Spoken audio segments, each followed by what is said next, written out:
اشرح لي صدري ويسر لي أمري واحلل عقدة من لساني يفقهوا قولي وسدد لساني واحلل قلبي بحق صلاة رسول الله صلى الله عليه وسلم. بسم الله الرحمن الرحيم وبه نستعين والعاقبة للمتقين والصلاة والسلام على نبينا محمد وعلى آله وصحبه أجمعين.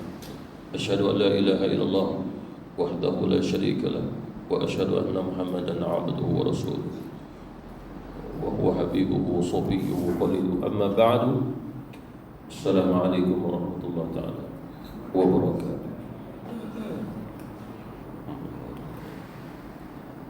Firman Allah Subhanahu wa ta'ala, a'udzu billahi minasy-syaithanir rajim. Wa idh qulna lil malaikati isjudu li Adama fasajadu illa iblis aba wastakbara wa kana minal kafirin. Shadaqallahul azim. Dan ingatlah ketika mana kami berfirman kepada para malaikat, inilah Allah Subhanahu wa ta'ala berbicara dengan para malaikat dengan pembicaraan perintah, usjudu li Adam, hendaklah kamu semua sujud kepada Adam. Fasajadu, maka sujudlah mereka, illa iblis, kecuali iblis. Aba, iblis itu enggan, wastakbara, dia juga takabbur, sombong, wa kana minal kafirin, maka dia juga termasuk daripada golongan yang kufur, kafir dengan perbuatan aba wastakbara itu.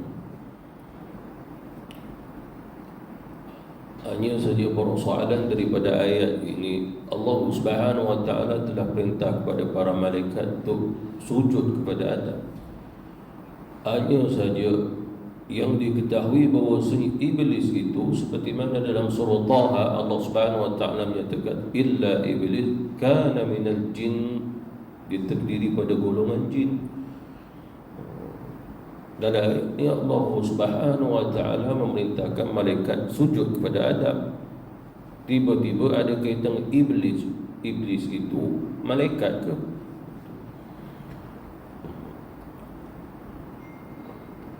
Jadi persoalan ini bukan diambil daripada pemikiran akal, tetapi persoalan ini dan jawapannya dikembalikan kepada ahlinya. Seperti mana yang ditafsirkan oleh Abdullah bin Abbas radhiyallahu anhuma,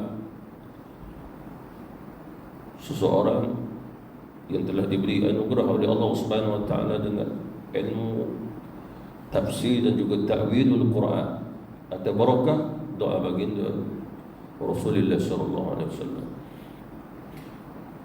Kata Abdullah bin Abbas radhiyallahu anhuma, bahwasanya Allah Subhanahu wa ta'ala menciptakan malaikat mempunyai dua jenis pada awal dulu. Satu malaikat daripada nur, cahaya, satu malaikat lagi daripada api. Dan api itu yang dimaksudkan adalah jin. Illa iblis kana minal jin. Kata Abdullah bin Abbas radhiyallahu anhuma lagi, mengapa agak iblis dikatakan di sebahagian pada para malaikat, yakni pada tugasnya pada ketika itu.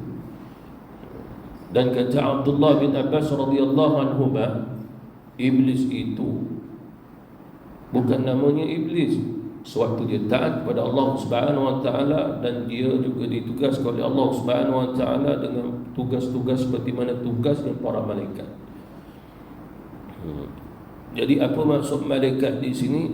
Malaikat itu maksudnya adalah pegawai-pegawai, kalau kita terjemahkan dengan bahasa yang paling mudah dalam bahasa Melayu kita, bahasa yang paling mudah, maknanya malak. Dalam bahasa Arab, malak itu adalah utusan-utusan tinggi, pegawai-pegawai besar. Itu paling mudah untuk kita faham. Jadi para malaikat Allah Subhanahu wa ta'ala umpama pegawai-pegawai besar yang ditugaskan oleh Allah dengan tugas-tugas yang telah ditetapkan oleh Allah Subhanahu wa ta'ala pada ketika itu. Dan iblis itu ketika itu namanya adalah Al-Harith.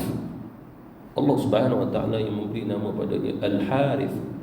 Apa maksud Al-Harith? Kalau diterjemahkan dalam bahasa Arab, maksudnya adalah petani ataupun peladang, sekadar terjemahannya begitu.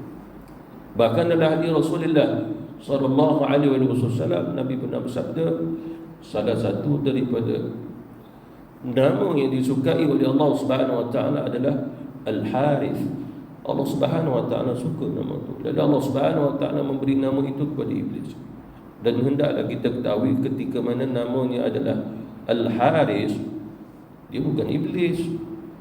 Bila dia itu diberi gelaran iblis, tak kala mana dia enggan sujud kepada Adam setelah Allah Subhanahu wa taala perintah agar dia juga termasuk malaikat daripada bangsa jin yang diperintah untuk sujud. Jadi di sini terjawab bahawasanya Allah Subhanahu wa taala menciptakan akan malaikat ada daripada jin, ada juga Allah Subhanahu wa taala menciptakan malaikat daripada, yakni malaikat daripada nur, cahaya, ada juga malaikat daripada api, iaitu iblis tadi, ataupun namanya Al-Harith. Walaupun begitu, perkara ini kata ulama-ulama hanya diketahui oleh Allah Subhanahu wa taala hakikatnya.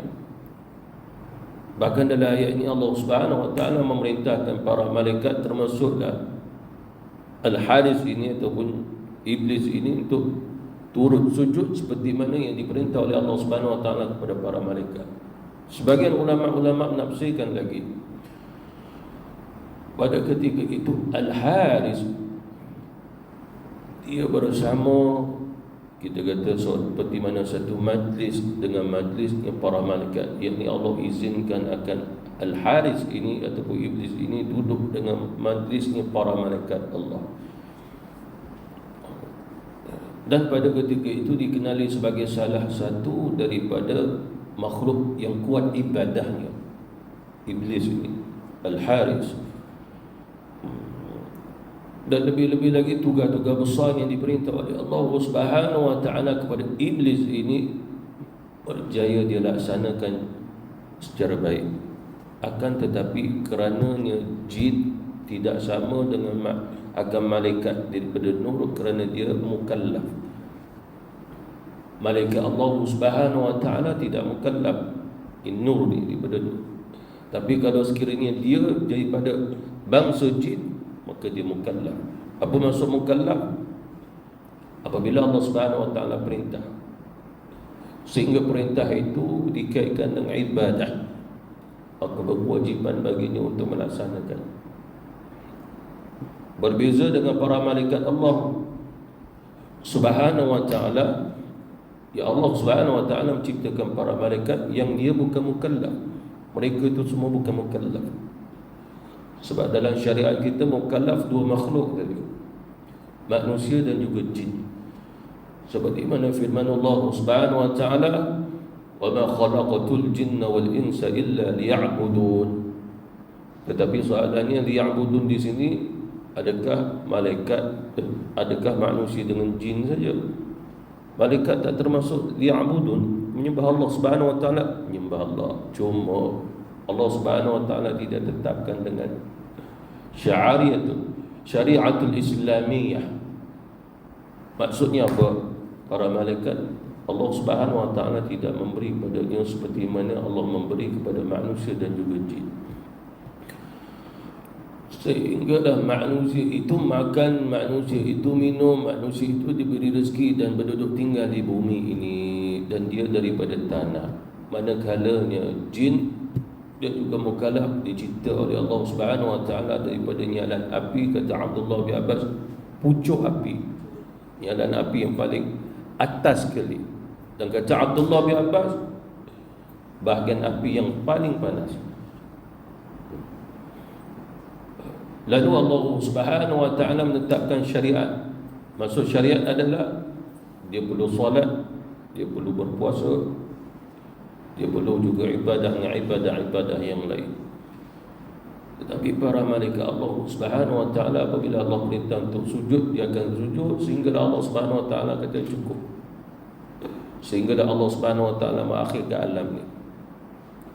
Disebabkan sebagai malaikat juga akan dibinasakan oleh Allah Subhanahu wa taala, termasuklah malaikat Jibril, malaikat Mikail, termasuk juga malaikat maut. Maksud membinasakan di sini Allah Subhanahu wa taala matikan dia juga. Itu yang telah disebut oleh ulama akidah Ahlussunnah wal Jamaah.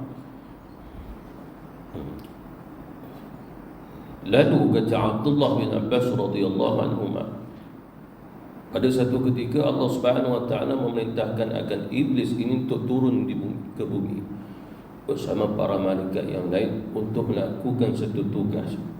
Pada ketika itu bumi ini dihuni oleh para jin,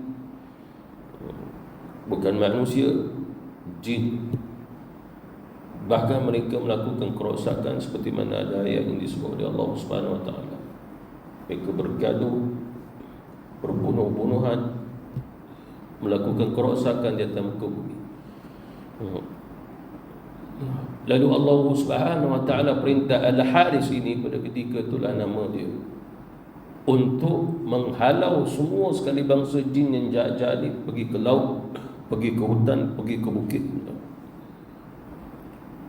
Lalu iblis ini telah melaksanakan dengan jayanya atas perintah Allah Subhanahu wa taala. Lalu kata Abdullah bin Abbas radhiyallahu anhu, setelah dia merasai dia berjaya melakukan perintah Allah, dia merasai bangganya akan dirinya dengan perkara tersebut. Telah selesai tugasnya, dia rasa bangga atas dirinya, kata Abdullah bin Abbas. Tetapi para malaikat tidak mengetahui rasa bangganya itu. Yang mengetahuinya hanyalah Allah Subhanahu wa taala. Lalu dia adalah makhluk yang mukallaf. Allah Subhanahu wa taala nak melihat dia sejauh mana rasa bangga dia dalam ibadahnya kepada Allah. Dan kata Abdullah bin Abbas radhiyallahu anhu, dia merasai dirinya hebat. Dia merasai dirinya itu mempunyai keistimewaan di sisi Allah Subhanahu wa taala dengan amal ibadah yang pernah dia lakukan.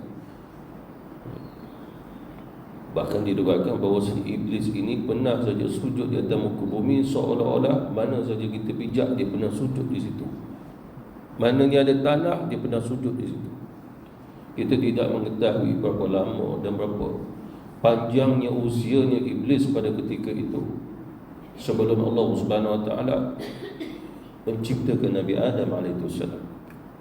Sebab Nabi Adam alaihi salam adalah makhluk daripada seluruh makhluk yang dicipta oleh Allah, dia adalah makhluk yang terakhir. Itu juga kata Abdullah bin Abbas radhiyallahu anhu, sehingga tidak ada makhluk lagi dicipta oleh Allah setelah Adam, melainkan kembali balik pada induk-induknya. Seperti mana maksud Adam AS dikenal sebagai Abul Bashar, bapa bagi segala manusia. Segala beranak pinak, bercucu cicit sampai kepada kita. Sebelumnya adanya haiwan, sebelumnya juga adanya jin, tapi sebelum. Lalu kalau sekiranya kita melihat hari ini, ada lagi haiwan yang masih bangun, haiwan yang masih hidup, haiwan yang masih beranak. Itu maksudnya kembali balik pada induk sebelumnya dulu. Itu yang perlu kita ketahui. Apapun kata Abdullah bin Abbas, manusia adalah makhluk yang terakhir yang dicipta oleh Allah, kemudian tidak lagi makhluk yang lain. Kalau ada ayam, induknya sebelum tu lagi berterusan. Tetapi pencipta yang terakhir tetap Nabi Adam alaihi salam. Maksudnya di sini haiwan terlebih dahulu dicipta oleh Allah Subhanahu wa taala sebelum Nabi Adam alaihi salam, seperti mana juga bangsa jin. Itu juga pernah disebut di baginda Rasulullah sallallahu alaihi wasallam.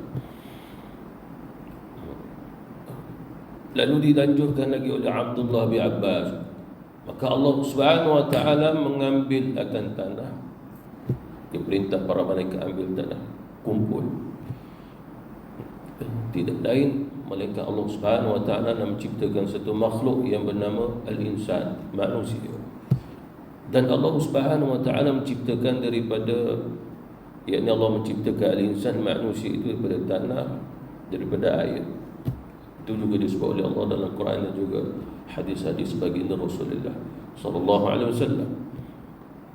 Allah menciptanya, Allah membentuknya, sehinggalah dia menjadi kal-fakhar. Bentuk itu telah ada, cuma kal-fakhar seperti mana tembikar. Lalu Allah Subhanahu wa ta'ala memerintahkan para malaikat, pergi lihat dengan apa yang telah kucipta. Tapi waktu tu roh belum masuk lagi. Lalu datanglah Al-Harith ini. Sebagai ulama menyatakan namanya selain pada Al-Harith adalah Azazil. Sebagai ulama menyatakan Azazil ketika mana namanya itu, ketika dia ditugaskan oleh Allah Subhanahu wa ta'ala untuk menjaga, yaknilah salah satu pada syurga di langit. Pada ketika itu, wallahu ta'ala alam, itu antara tugasnya, dan namanya Azazil, selain pada namanya Al-Harith. Dia melaksanakan tugasnya itu dengan jayanya, dan dia merasai bangga selain pada ibadah yang pernah dilakukan. Jadi di sini kata ulama, kerana makhluk yang mukallaf, pasti juga dia pemberi masalah. Tidak ada riwayat bahawasanya para malaikat Allah Subhanahu wa ta'ala ada juga perangainya seperti mana iblis ni. Rasa bangga dalam ibadah tidak ada. Tetapi dia saja satu-satunya makhluk pada bangsa jin yang rasa bangga apabila dia telah beribadah kepada Allah Subhanahu wa ta'ala. Lalu setelah Allah Subhanahu wa ta'ala cipta Adam, kal fakhar, seperti mana tembikar, iblis datang. Lalu dia mengetuk-ngetuk, berbunyi teng teng, menunjukkan bahawasanya Adam ini sebelum Allah masukkan roh kal fakhar seperti mana tembikar, dia berongga. Bila diketuknya, ada udara yang keluar sehingga menghasilkan bunyi teng teng. Itu yang dikatakan juga oleh Abdullah bin Abbas radhiyallahu anhu. Lalu dia melihat bahawasanya makhluk ini bagi Adam, bagi iblis, bukan satu makhluk yang istimewa. Itu antara bid'ah yang dia lakukan. Allah Subhanahu wa ta'ala menciptakan dengan penuh kemuliaan, kasih sayang pada hamba-hambanya. Lalu iblis melihat ini tidak ada apa makhluk, tidak ada keistimewaan. Kalau sekiranya kerah begini, bila ketuk bunyi teng teng, macam makhluk yang tidak ada kehidupan. Ini telah ada dalam jiwanya Al-Harith pada ketika itu. Lalu dia melihat bahawasanya Adam alaihissalam ini, oleh kerana dia daripada tanah, tempat diinjak-injak, bahkan tempat yang pernah dibijak dulu sewaktu dia berada di atas dunia. Sebab Allah Subhanahu wa ta'ala menciptakan Adam alaihissalam pun daripada tanah dunia ni juga. Lalu baginya kedudukan dia berbanding dengan makhluk yang dicipta daripada tanah ini, dia lebih hebat berbanding tanah ini. Dia mengakui dia makhluk yang lebih baik berbanding pada makhluk daripada tanah. Maksudnya dia mengatakan, aku dicipta daripada api jauh lebih baik daripada makhluk ini yang dicipta daripada tanah. Itu antara yang keluar dalam diri dia, dalam jiwanya, yang mana Allah Subhanahu wa ta'ala, wallahu alimun bidhatis sudur, Allah Subhanahu wa ta'ala mengetahui isi kandungan siapa-siapa pun, termasuklah Al-Harith ini. Lalu Allah Subhanahu wa ta'ala memerintahkan para malaikat berkumpul mengelilingi Adam. Lalu Allah Subhanahu wa ta'ala pun memanggil Al-Harith bersama-sama dengan para malaikat, yang mana di hadapan mereka itu adalah Adam yang telah dimasukkan roh oleh Allah Subhanahu wa ta'ala. Lalu Allah Subhanahu wa ta'ala memerintahkan, wahai semua malaikat yang telah berkumpul di sini, berilah sujud kepada Adam. Maknanya sujudlah kepada Adam. Hanya kata ulama yang berkaitan dengan sujud di sini, ada ulama-ulama menyatakan kita beriman dengan apa yang disebut oleh Allah sujud. Hanya saja kita tidak perlu menggambarkan adakah maksud sujud ini seperti mana juga kita sujud hanya kepada Allah Subhanahu Wa Taala. Maknanya seperti mana kita solat, kita sujud, sehinggalah dua tangan kita berada di lantai, ini tapak tangan, sehinggalah dahi kita berada di lantai, dan sujud kita hanya untuk Allah. Tetapi Allah Subhanahu Wa Taala menyebut dalam ayat ni, usjudu di Adam, kamu semua hendaklah berinya, yakni maksudnya sujudlah kepada Adam. Jadi sebagai ulama menyatakan kemungkinan perintah sujud itu berlaku, tetapi mungkin sujudnya tidak sampai seperti mana yang kita faham, yakni sujud seperti mana dalam solat.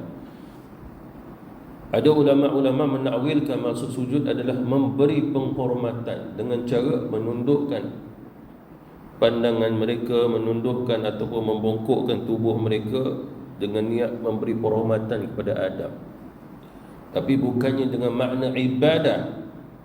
Ibadahnya untuk Allah, bukan kepada Adam. Sebagian lagi kata ulama bahawasanya sujud mereka hanya kepada Allah, tapi kiblatnya adalah Adam. Seperti mana juga kita solat, di hadapan kita adalah Kaabah, tapi kita sujud kepada Allah. Jadi kiblat sebagai arah, kiblat itu adalah arah sewaktu kita solat. Tapi hati kita, jiwa kita, zahir dan batin kita, sujud kita hanya kepada Allah Subhanahu Wa Taala.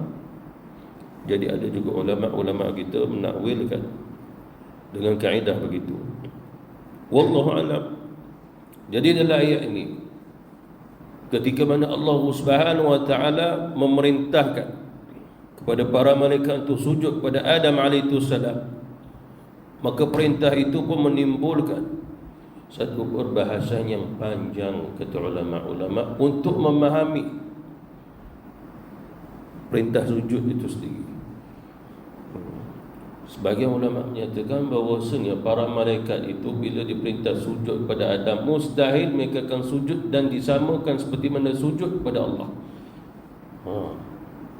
Jadi perintah sujud siapa yang memerintahkannya? Allah Subhanahu Wa Taala. Para malaikat itu maksum. Para malaikat itu memahami bahawasanya pada ubudiyah mereka, ubudiyah ini sifat kehambaan, lalu dizahirkan ubudiyah mereka hanya kepada Allah Subhanahu Wa Taala. Maksudnya adalah ikhlas. Dan mustahil para malaikat akan menukar ibadah kepada Allah kepada Adam pada ketika itu. Tidak sama sekali.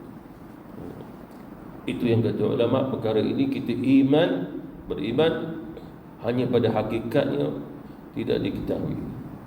Seperti mana hadis Rasulullah sallallahu alaihi wasallam, Nabi juga pernah bersabda, sekiranya Allah Subhanahu Wa Taala mengizinkan manusia boleh sujud sesama dia, maka aku akan perintah isteri untuk sujud pada suaminya.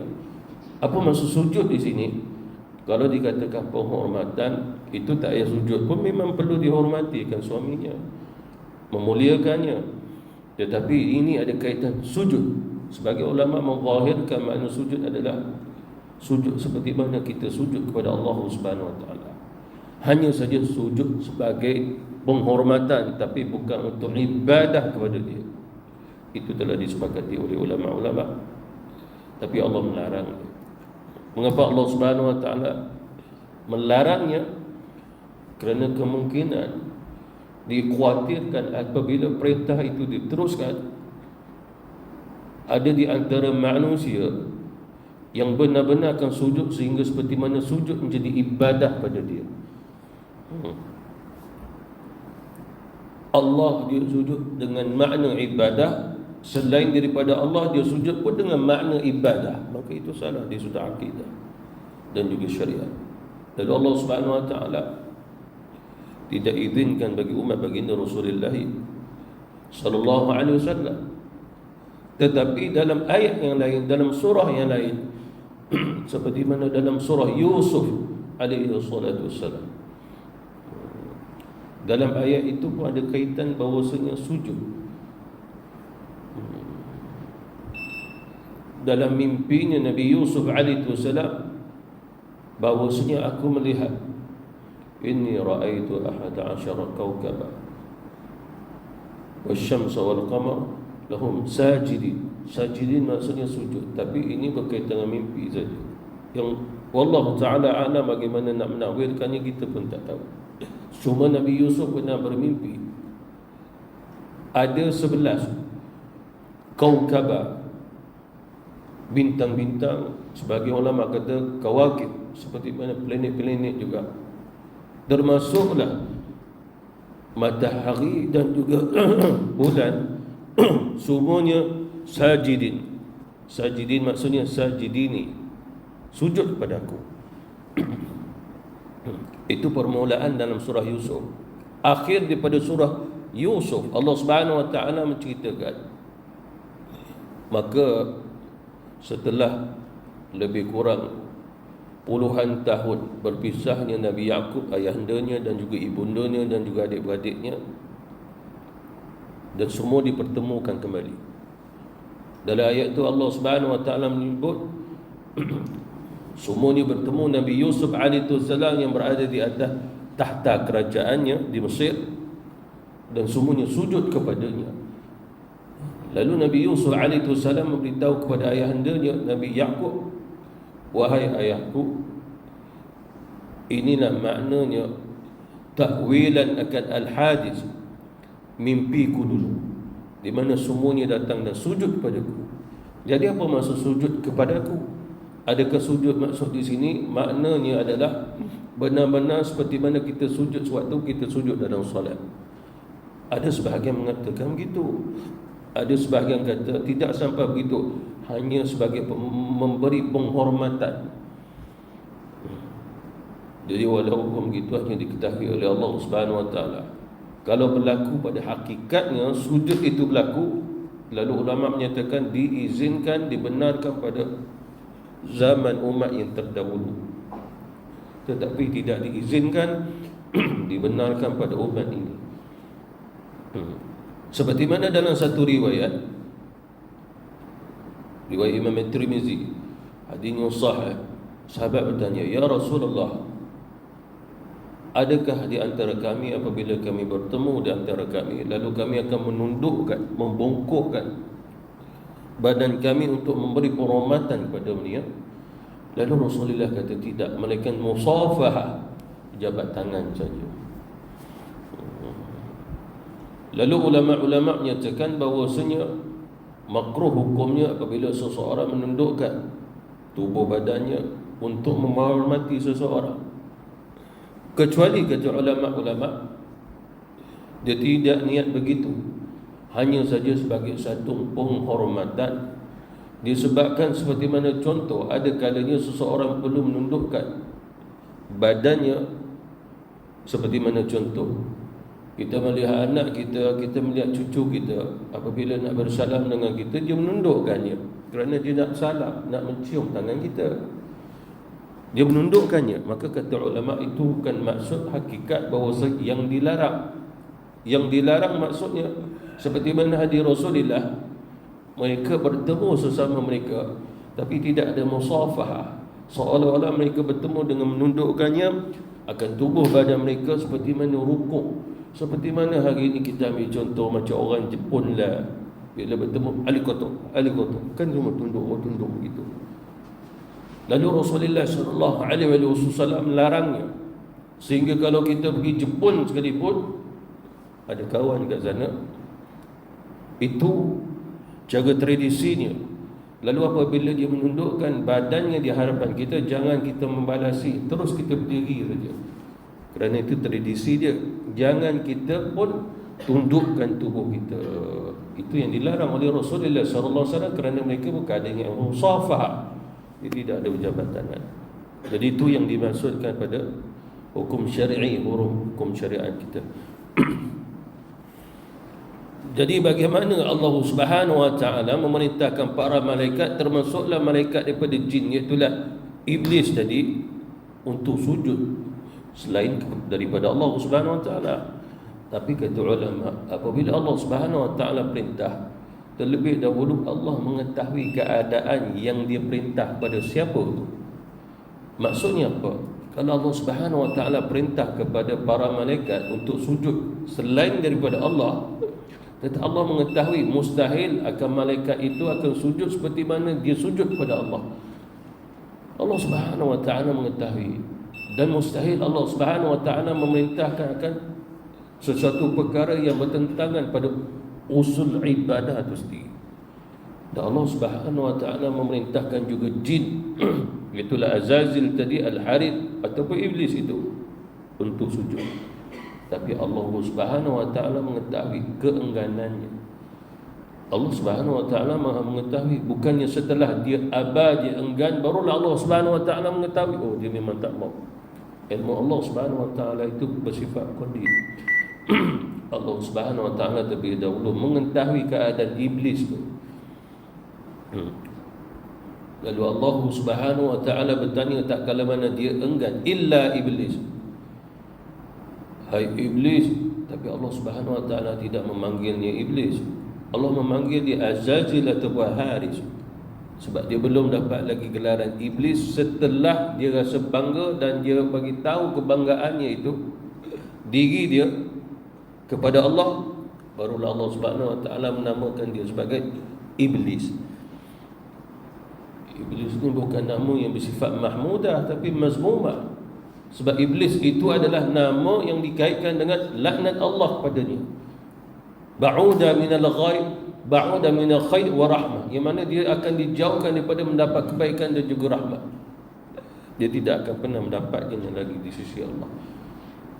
Dan Allah Subhanahu wa taala mengetahui keadaan iblis sebelum Allah Subhanahu wa taala menciptakannya. Maksudnya iblis tidak akan pernah mau bertaubat dan kembali beriman sampai dia menemui Allah.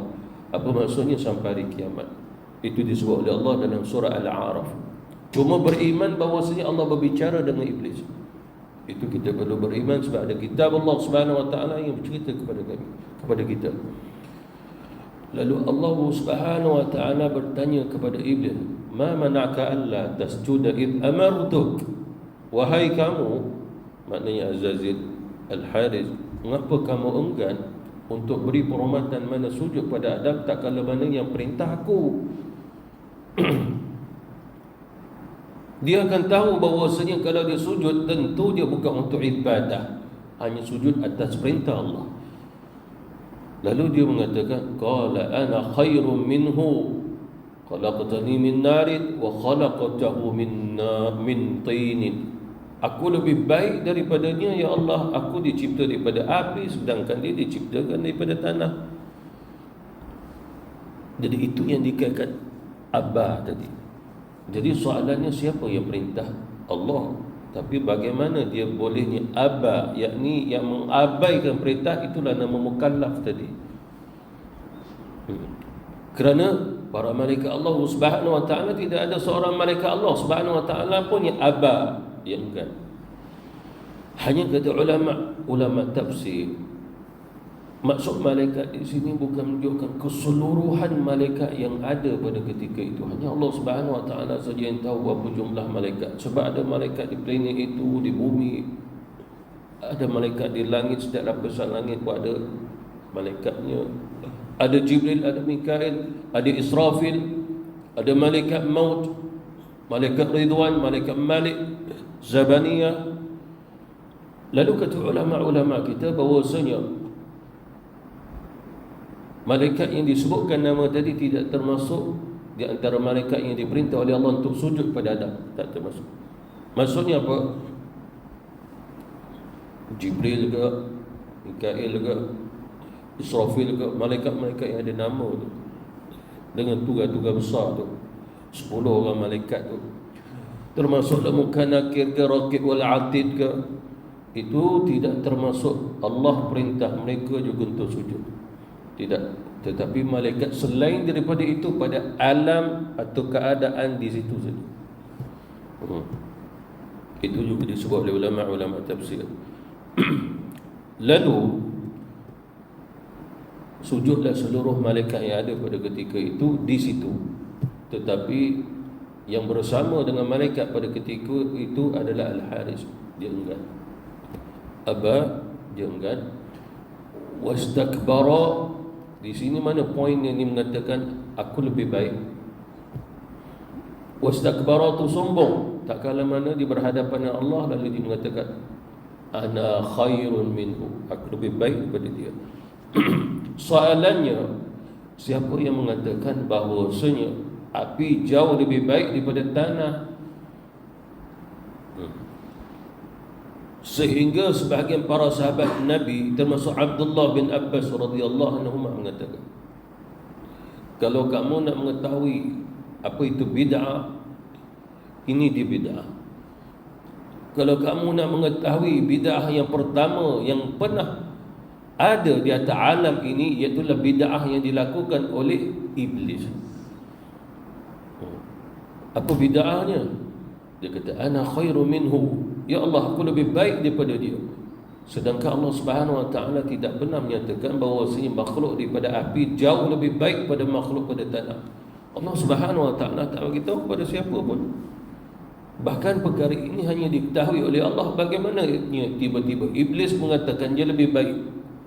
Soalannya, siapa yang bagi tahu kepada dia? Jawapannya, tidak ada siapa. Dia yang dengan sombong mengatakan demikian. Itulah bid'ahnya. Mazmumah, tercela. Dan Allah Subhanahu wa taala mengatakan wastakbara, itu salah satu sifat yang sombong. Kesombongan ini bukan boleh ditebus dengan amal dia. Tak tahu berapa lama dia beribadah kepada Allah. Bila dia sombong, meleburkan semua amal-amalnya, ibadahnya. Sebab dia makhluk yang mukallaf. Bila dia beribadah, dia dapat pahala. Bila dia zikrullah, dia dapat pahala. Bila dia bertasbih, dia pun mendapat pahala. Seperti mana kita yang mukallaf, bila berzikrullah, bertasbih, kita akan mendapat pahala daripada Allah Subhanahu wa taala. Tetapi dengan wastakbara, kesombongannya menyebabkan Allah meleburkan semua amal-amalnya, pahala-pahala. Zero. Tidak ada. Bahkan dengan kesombongannya itu berterusan dan dia tidak menginsafi perbuatannya. Bahkan dia tak rasa salah. Walaupun Allah melaknat perbuatannya sebab dia mukallaf, tetapi dia tidak pernah menyesali. Bahkan dia semakin menghina, bahkan dia memusuhinya Adam. Kalau Adam ada anak cucu cicit, dia akan memusuhinya selagi mana anak Adam ada di dunia ini.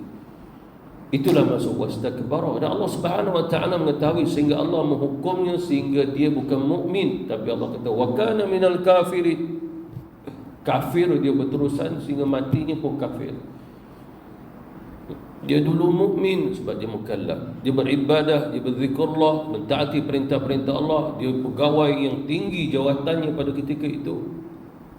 Tapi dia mukallaf kan? Apa maksud mukallaf? Bila Allah perintah, boleh saja dia tak mau. Itu mukallaf. Tapi yang bukan mukallaf seperti mana malaikat daripada nur cahaya, Allah perintah, la ya'sunallaha ma amarahum wa yaf'aluna ma yu'marun. Allah Subhanahu wa taala perintah pada malaikat, semua tidak ada ingkar.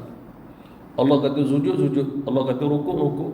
Allah Subhanahu wa taala kata tasbih, tasbih mereka. Tapi makhluk yang mukallaf, bila Allah Subhanahu wa taala kata sujud, dia enggan.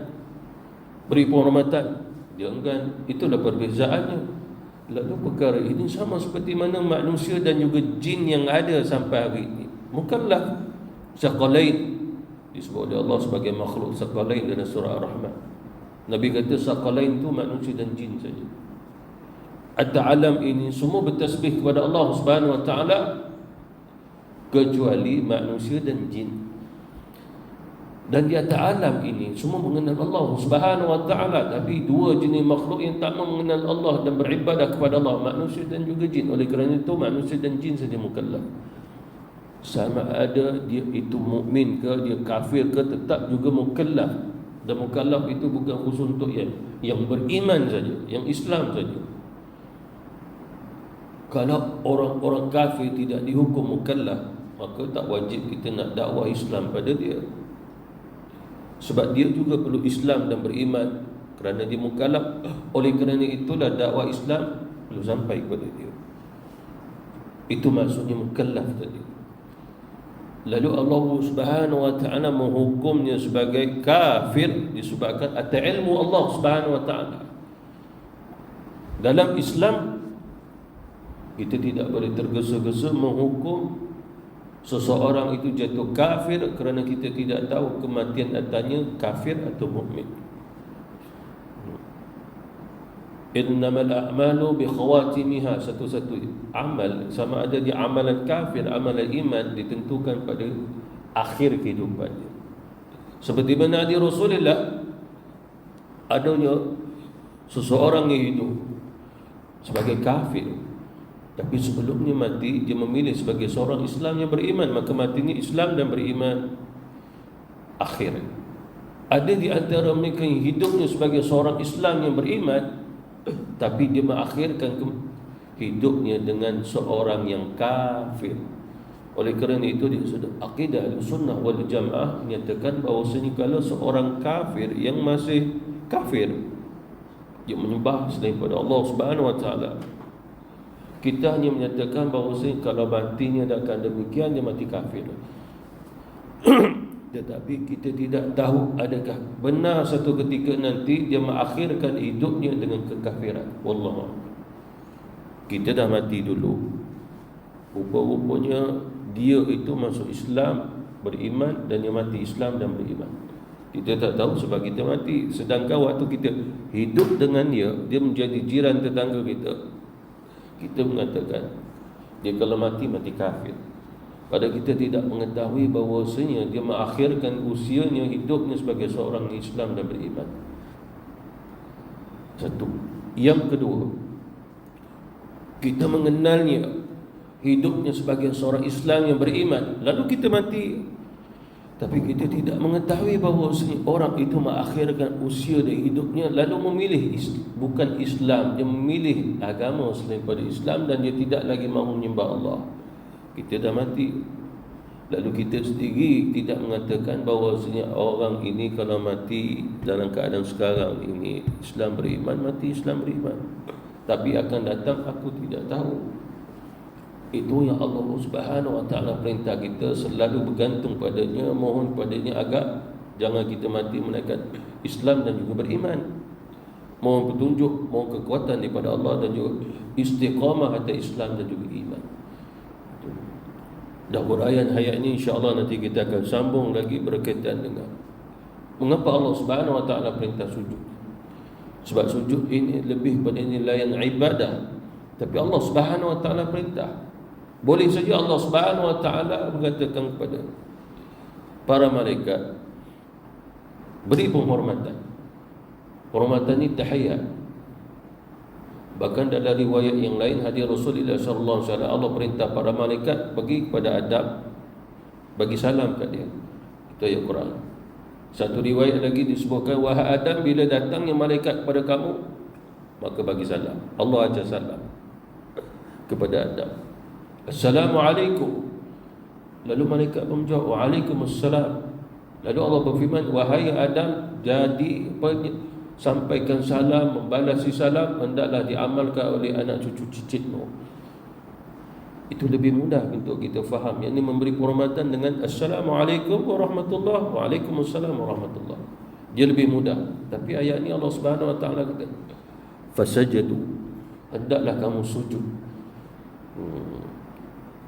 Kalau dizahirkan ayat ini sujud, maknanya dia adalah sujud. Sujud yang kita faham seperti mana sujud ibadah, sujud dalam solat, itu yang kita faham. Tapi kalau dimaknai dengannya takwilan, maka dia bukan menjadi hakikat macam sujud ibadah, bukan juga sujud macam dalam solat. Tapi maksud takwilan adalah sekadar memberi penghormatan yang mana caranya hanya diketahui oleh Allah. Walaupun begitu, ada pengalaman saya kawan dengan orang Arab, mereka memaknai dengan sujud adalah penghormatan. Seperti mana contoh, dia kenal kita, dia kenal bacaan Quran kita, lalu dia mengatakan, saya sujud kepada Allah, saya sujud kepada awak atas bacaan kamu. Ada seorang kawan saya, orang Palestin, dia dengar bacaan Quran saya, lepas tu dia kata, bacaan kamu saya sujud. Kalau sekiranya kita memaknai secara zahir, mana boleh sujud pada makhluk. Jadi maksudnya kalam Arabi dalam bahasa Arab, bila dia kata saya sujud, maknanya saya menghormati dan juga merasa takjub dengan bacaan kamu. Jadi bukan sujud ibadah. Jadi ini menunjukkan maknanya sujud ada beberapa makna, bukan dengan memaknai dengan satu makna. Itu yang perlu kita fahami. Mana dia sendiri mengatakan saya sujud pada awak. Makna sujud adalah takjub, mengagumi bacaan awak, dan bukan menunjukkan sujud di sini bahwasanya saya ini membawa hati saya sujud kepada awak seperti mana saya sujud kepada Allah. Maka itu adalah satu kesyirikan kepada Allah Subhanahu Wa Taala, meleburkan semua amal. Lalu barulah kita faham sujud di sini adalah mempunyai banyak makna, sehingga ulama-ulama juga di kalangan ulama-ulama tafsir juga memberi makna yang lain. Maksud sujud dalam ayat ini nanti insya-Allah kita sambung nanti. Wabillahi taufiq wal hidayah. Wassalamualaikum warahmatullahi taala wabarakatuh. Subhanakallahumma wa bihamdika asyhadu an la ilaha illa anta